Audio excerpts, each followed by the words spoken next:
Assalamualaikum warahmatullahi wabarakatuh. Apa kabar kalian semua? Semoga sehat selalu dan diberikan lindungan oleh Tuhan Yang Maha Kuasa. Pada kesempatan kali ini kita akan membahas latihan soal yang pernah kalian kerjakan. Mari kita mulai pembahasannya. Soal pertama, perhatikan data-data berikut. Yang pertama ada Belanda, Kanada, Spanyol, Polandia, Australia, dan Inggris. Kelompok negara maju di wilayah Uni Eropa adalah kira-kira yang mana? Belanda itu negara maju, Kanada itu negara maju, tetapi lokasinya berada di benua Amerika, berarti bukan ya. Spanyol ini termasuk negara maju dan berada di Eropa. Polandia merupakan negara di Eropa, tetapi Polandia belum termasuk ke dalam negara maju. Australia juga termasuk ke dalam negara maju, tetapi lokasinya tidak di Eropa. Inggris termasuk ke dalam negara maju, jadi ini juga sesuai. Nah, jawabannya ada 1, 3, dan 6.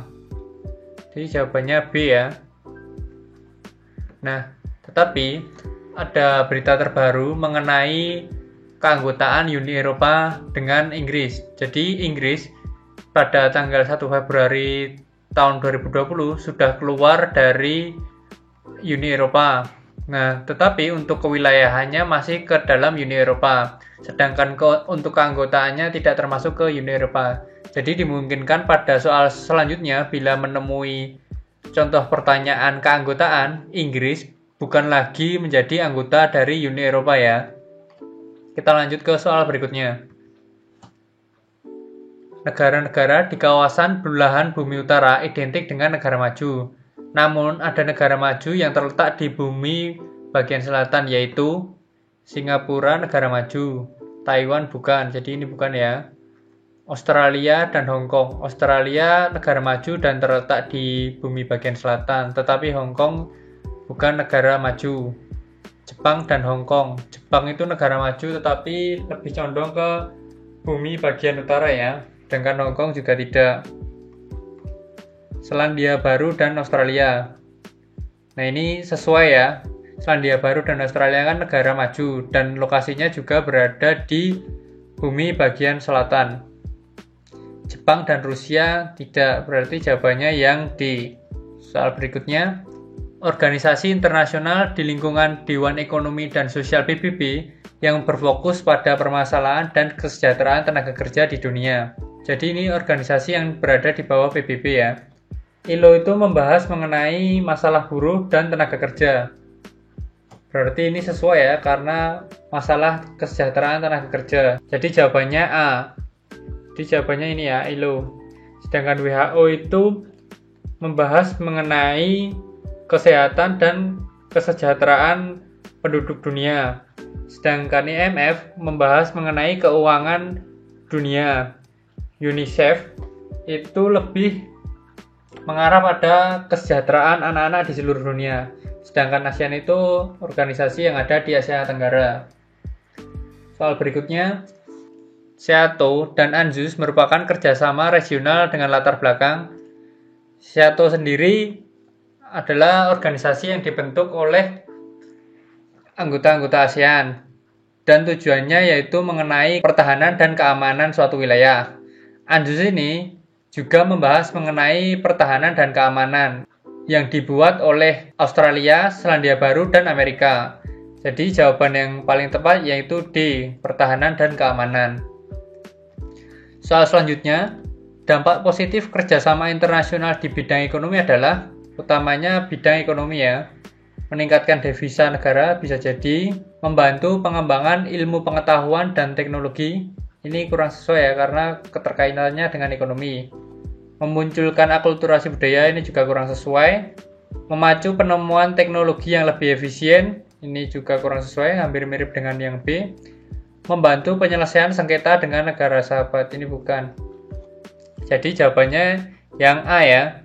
Soal berikutnya, berikut ini yang termasuk tantangan Indonesia dalam menghadapi masyarakat ekonomi ASEAN atau bisa disingkat MEA ya. A. Daya saing sektor integrasi yang semakin tinggi, terutama komoditas tekstil dan elektronik. Ini bisa jadi karena memang itu bisa menjadi sebuah tantangan bagi Indonesia. Kepentingan nasional sejalan dengan kepentingan kawasan. Ini pernyataannya lebih memudahkan, jadi kurang sesuai. Dampak positif arus modal yang lebih bebas dapat menyebabkan inflasi. Ini kalimatnya juga kurang sesuai karena dampak positif harusnya ke arah yang positif juga, bukan menyebabkan inflasi. Laju penurunan ekspor dan impor dari negara-negara non-ASEAN, misalnya Tiongkok. Ini kurang sesuai ya, karena lingkupnya sudah di luar dari ASEAN-nya. Yang E, tingkat perkembangan ekonomi yang statis dan bervariasi di kawasan Asia. Ini juga kurang sesuai karena cakupan MEA itu ASEAN. Jadi jawaban yang paling tepat yang A ya. Masuk ke soal berikutnya. Salah satu peran UNESCO bagi Indonesia adalah, kita fokuskan dulu ke pengertian UNESCO ya. UNESCO itu organisasi di bawah naungan PBB yang tugasnya berupaya untuk membangun perdamaian melalui kerjasama internasional yang utamanya pada sektor pendidikan dan budaya. Kira-kira yang berkaitan dengan sektor pendidikan dan budaya ya. Menetapkan batik sebagai warisan budaya. Ini bisa sesuai karena ada keterkaitan dengan budaya. Mengirimkan pasukan Garuda, ini kurang sesuai ya, ini karena militer. Menampung para pencari suaka dan pengungsi Afghanistan yang transit di Indonesia. Ini kurang sesuai karena ini termasuk ke kesejahteraan masyarakat yang bisa dibahas di WHO. Meningkatkan kesehatan rakyat Indonesia melalui puskesmas. Ini juga bisa ke WHO, jadi bukan ya. Membentuk UNTEA atau pemerintah sementara PBB untuk Irian Barat. Ini juga bukan, ini arahannya konflik.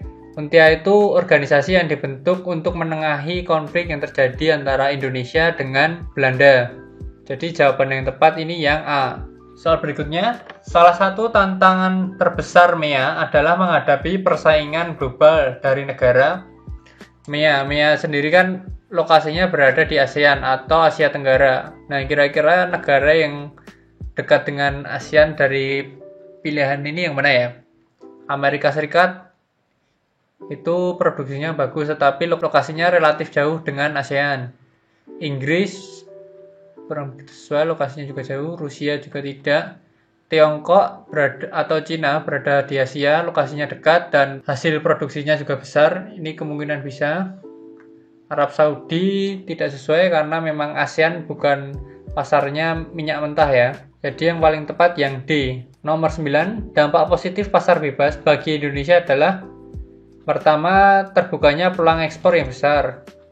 Ini bisa jadi. Meningkatnya peluang investasi dari luar negeri, ini juga bisa.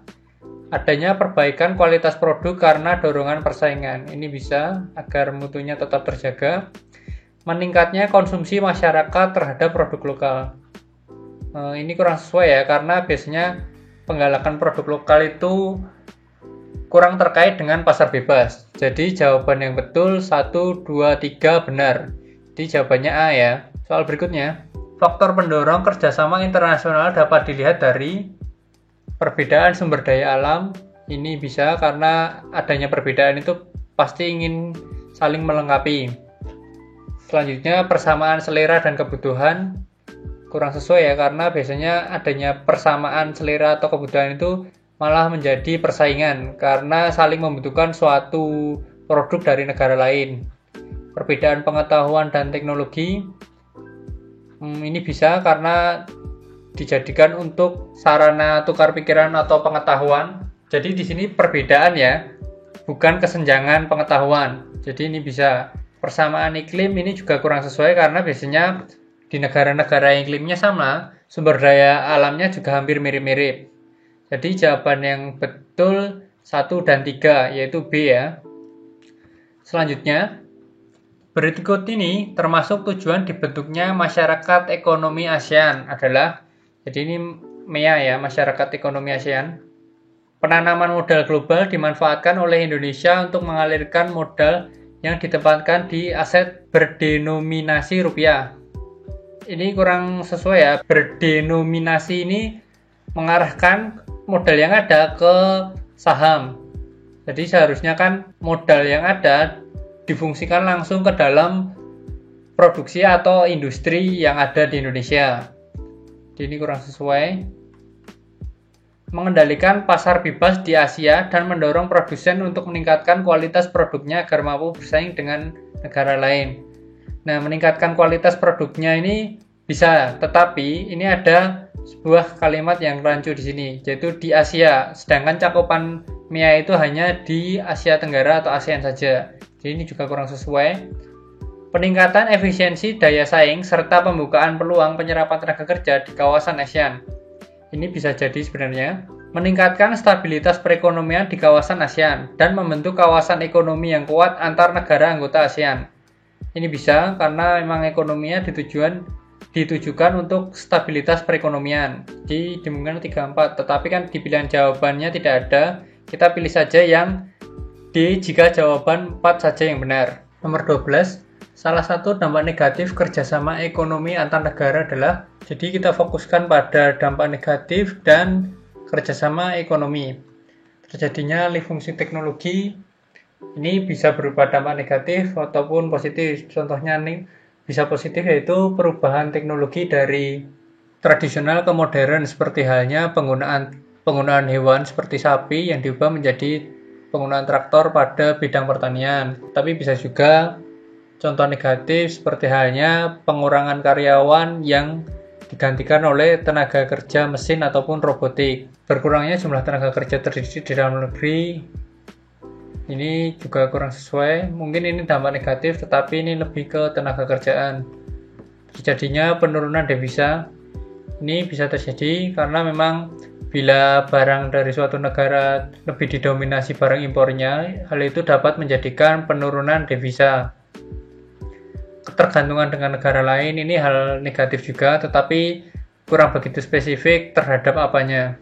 Masuknya modal asing ke dalam negeri ini lebih ke positif. Jadi yang paling sesuai yang C ya.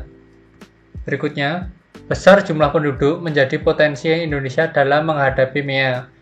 Jadi ini kata kuncinya jumlah penduduk. Potensi tersebut membuat Indonesia dapat menjadi negara tujuan investor. Ini memang daya tarik, tetapi ini kalau dikaitkan dengan jumlah penduduk juga kurang sesuai. Membuka sektor industri jasa lebih besar. Ini sesuai ya, karena memang industri jasa itu pasti lebih mengutamakan keterampilan. Nah, dan keterampilan itu biasanya diutamakan pada manusianya langsung atau penduduknya. Menjadi negara pengekspor terbesar, ini lebih mengarah pada sumber daya alam yang melimpah. Meningkatkan kualitas hasil produksi, ini lebih ke daya saing, mendapatkan aliran modal besar. Ini juga kurang sesuai, jadi jawabannya yang B ya. Berikutnya, pemenuhan kebutuhan primer suatu negara mengimpor dari negara lain. Kalimat ini benar karena memang kalau suatu negara membutuhkan pasti mengimpor dari negara lain. Perbedaan iklim antar negara menyebabkan terbatasnya potensi sumber daya alam. Ini juga benar. Nah, kira-kira ini ada keterkaitan enggak? Jadi ini suatu negara membutuhkan sumber daya alam lain. Jadi ini berkaitan ya. Jadi contohnya di Eropa itu kan susah untuk memenuhi kebutuhan pangan primer. Jadi harus mengimpor dari negara-negara seperti Indonesia ataupun Brasil. Jadi ini berkaitan. Dan jawaban yang sesuai yaitu A ya. Jika pernyataan benar, alasan benar, dan keduanya menunjukkan hubungan sebab akibat.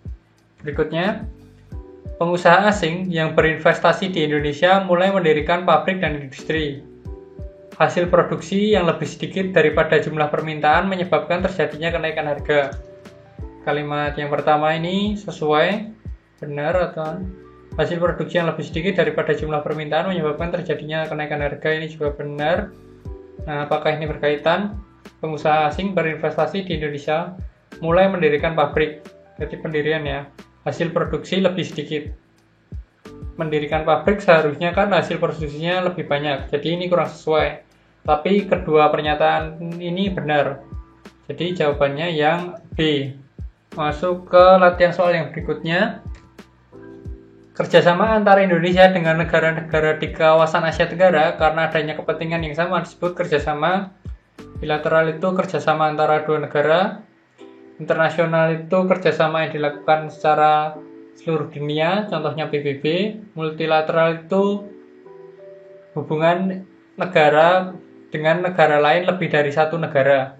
Interregional itu hubungan antara kumpulan negara dengan negara lain. Regional itu hubungan antara negara dengan negara-negara lain di suatu kawasan. Nah, yang paling tepat itu yang regional ya, karena ini menitik beratkan adanya hubungan negara-negara di kawasan.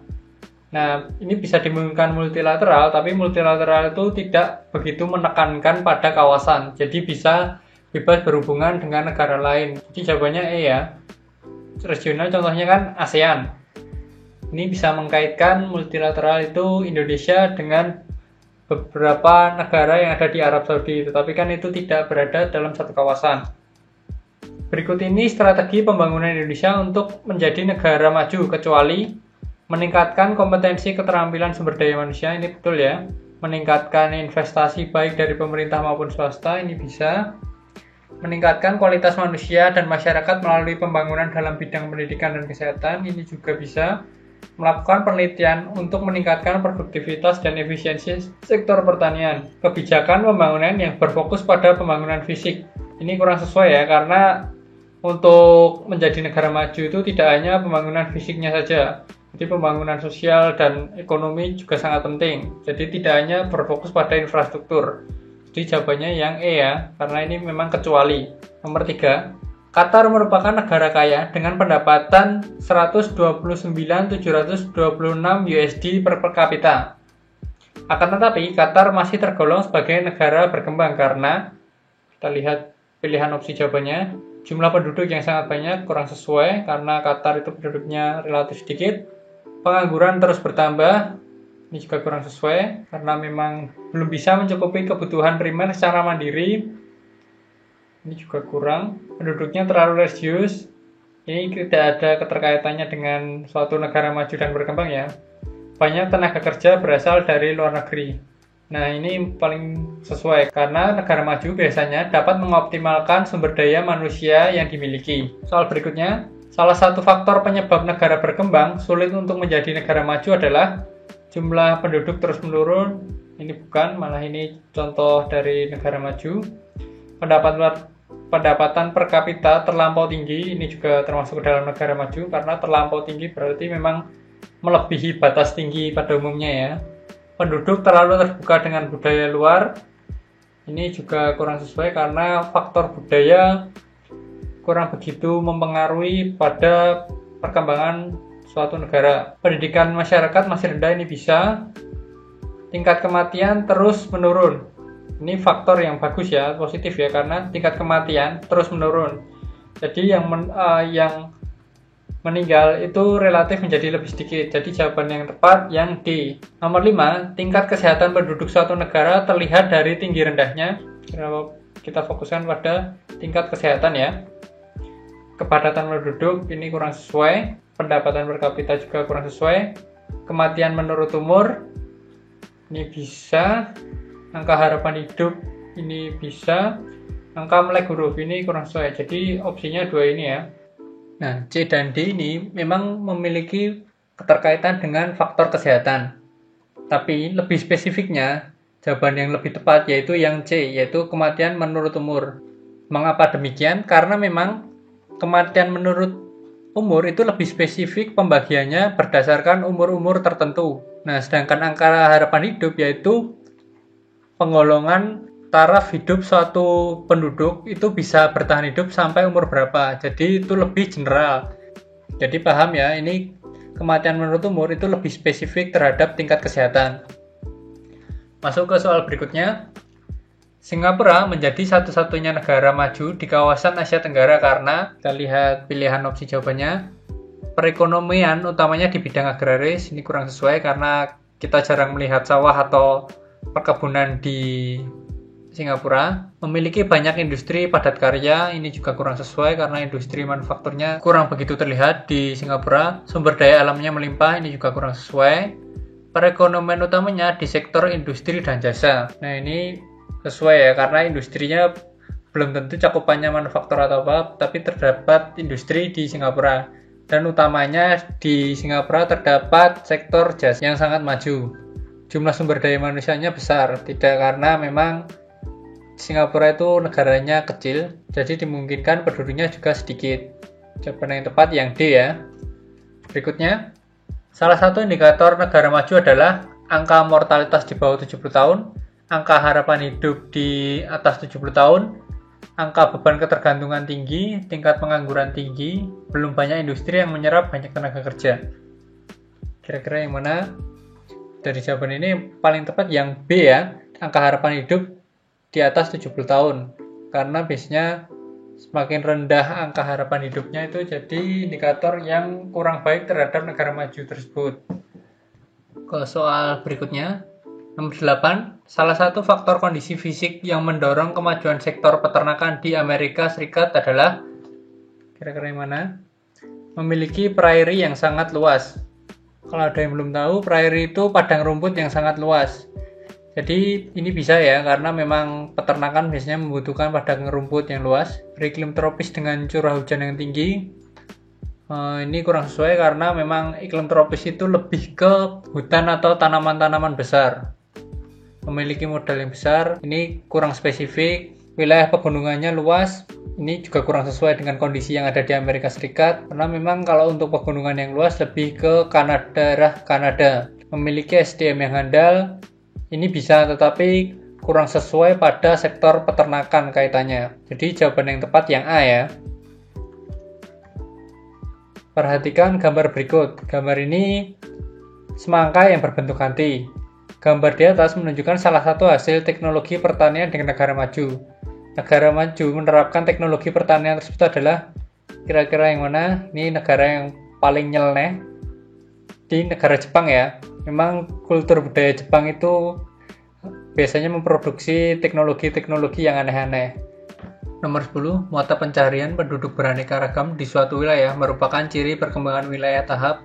Soal ini membahas mengenai tahap perkembangan negara berdasarkan dari teori Rostow. Kita lihat dari opsi jawabannya. Masyarakat tradisional itu biasanya didominasi mata pencarian sebagai petani. Prakondisi lepas landas itu mulai muncul mata pencarian selain petani. Nah, pada tahap lepas landas ini mulai beraneka ragam mata pencariannya. Sedangkan untuk gerak maju menuju kedewasaan, ini udah mulai didominasi dengan mata pencarian di bidang industri. Sedangkan untuk masyarakat keterbelakangan ini tidak ada. Jawaban yang paling sesuai yaitu tahap lepas landas ya, yang sudah memiliki mata pencarian beraneka ragam. Prakondisi ini sudah beraneka, tetapi lebih dominan mata pencarian pertaniannya. Masuk ke soal berikutnya. Perhatikan data-data berikut. India, Indonesia, Thailand, Maroko, Madagaskar, dan Bolivia. Negara-negara yang tergolong sebagai negara industri baru ditunjukkan oleh nomor. India ini betul, Indonesia betul, Thailand betul. Maroko ini sebenarnya baru memulai, tetapi belum tergolong pada negara industri baru. Ini kurang sesuai. Madagaskar dan Bolivia didominasi oleh sektor pertaniannya. Jadi yang paling sesuai yaitu 1, 2, 3 yang A ya. Nomor 12, perhatikan lambang berikut. Ada yang tahu ini lambang apa? Ini lambang UNICEF ya. Nah, dari lambang ini kan sudah kelihatan kan ya, membahas mengenai apa? Nah, utamanya membahas mengenai permasalahan anak-anak ya. Kesehatan dan pangan dunia. Kesehatan ini bisa masuk ke WHO. Ketenaga kerjaan ini bisa masuk kepada ILO, anak-anak UNICEF. Pangan dunia ini bisa masuk ke FAO. Hak asasi manusia masuk kepada UNCHR. Soal berikutnya. Menurut Rostow, pembangunan pada dasarnya adalah proses multidimensional yang menyebabkan perubahan suatu masyarakat dari tradisional menjadi modern, yang meliputi perubahan pertama pandangan masyarakat dari irasional menjadi rasional. Ini bisa kegiatan penanaman modal yang tidak produktif menjadi lebih produktif. Tahapan ini terlalu jauh ya. Ini karena penanaman modal itu tingkatannya sudah jauh dari modern. Ini terlalu jauh. Dari kurang efisien dalam berproduksi menjadi lebih efisien, ini sesuai karena biasanya memang alat produksi tradisional itu digantikan oleh alat modern yang lebih efisien. Dari keyakinan bahwa manusia ditentukan bergantung pada alam, menjadi manusia memanfaatkan alam untuk kemajuan. Ini kurang sesuai dalam artiannya ini terlalu primitif dalam hal pemanfaatannya. Ini lebih ke masyarakat sebelum tradisional atau pra-tradisional. Jadi jawaban yang sesuai 1 dan 3 ya. Jadi yang B. Berikutnya, negara yang berada dalam sistem ekonomi barat disebut negara dunia ke-1. Sebab seluruh negara yang berada dalam sistem ekonomi barat bisa disebut dengan negara maju. Memang hampir negara dunia ke-1 itu lingkupnya adalah Eropa bagian barat. Dan pada saat ini, negara-negara tersebut dapat digolongkan ke negara maju. Jadi memang jawaban pernyataan pertama dengan kedua ini benar dan saling berkaitan. Jadi jawabannya yang paling tepat yang A ya. Terakhir, faktor yang mempengaruhi kehidupan ekonomi di kawasan Amerika Utara adalah faktor sumber daya manusia. Sebab Amerika dibanjiri imigran dari Eropa Barat yang tingkat budaya umumnya sudah tinggi. Kedua pernyataan ini juga benar. Apakah saling berkaitan? Kita telah lagi faktor mempengaruhi kehidupan kawasan Amerika Utara. Nah, sumber daya manusia di Amerika Utara memang didominasi oleh imigran Eropa Barat. Seperti yang kita ketahui, Amerika dulunya ditemukan oleh para pelayar dari Eropa Barat, sehingga Amerika didominasi penduduk Eropa Barat. Jadi jawabannya yang A ya. Kedua pernyataannya benar dan saling berkaitan. Itu tadi pembahasan soal yang berkaitan dengan bab hubungan antara negara maju dengan negara berkembang. Terima kasih atas perhatiannya. Mohon maaf bila ada salah kata. Bila ada yang ingin ditanyakan, silakan menghubungi Bapak melalui WA pribadi. Assalamualaikum warahmatullahi wabarakatuh.